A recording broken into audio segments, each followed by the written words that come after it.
a Clayville Edwards medical emergency, Route 8 and Oneida Street. Caller stated her car is filling with smoke and her two children are not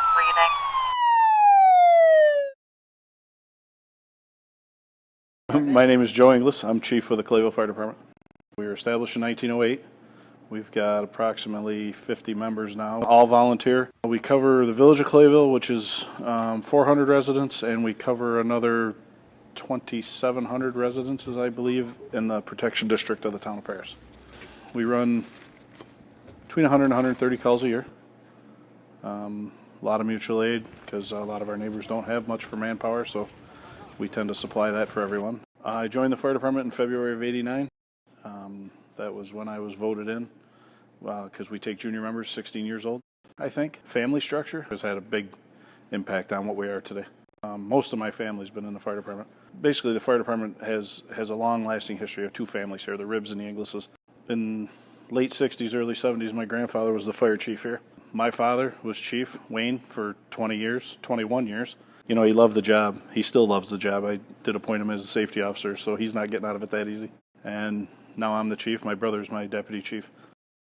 My brother has a daughter and a son. The son he's around here all the time. I have 3 daughters. My youngest, Marley, and Wayne's youngest, Ryan, are ready to get at it. So we both should have at least one to come out of this and carry on the name. Mike Ribb, he was chief for 20 years. His 2 boys are in it. They're deputy chiefs. Kind of keeps that family thing together. I mean, to be the 3rd generation fire chief in my family, that's a big deal to me. I think the Clayville Fire Department is the village of Clayville, honestly. That might sound cocky, arrogant, whatever you want to say, but we've got a great reputation. When I first became involved in '89, we didn't have a lot of members then. We didn't have a lot of equipment. We ran a lot less calls because we didn't have the manpower to offer everybody. And now what it's grown into today, I would have never guessed it back then. A lot of young people, and I think that's why we're the exception to the rule. There's a lot more video games out there than there used to be. And there's so many things, people working 2 jobs, stuff like that. They don't want to come down here every Monday and volunteer for 2 hours to get sweaty and dirty to go home and get ready for work in the morning because there's no compensation here.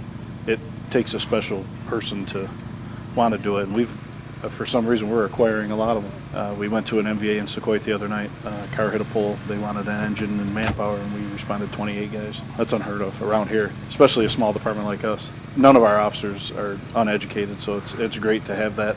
You know, if I'm not here, honestly, if I'm gone away or something, I don't really worry about it. Got a good core of people here.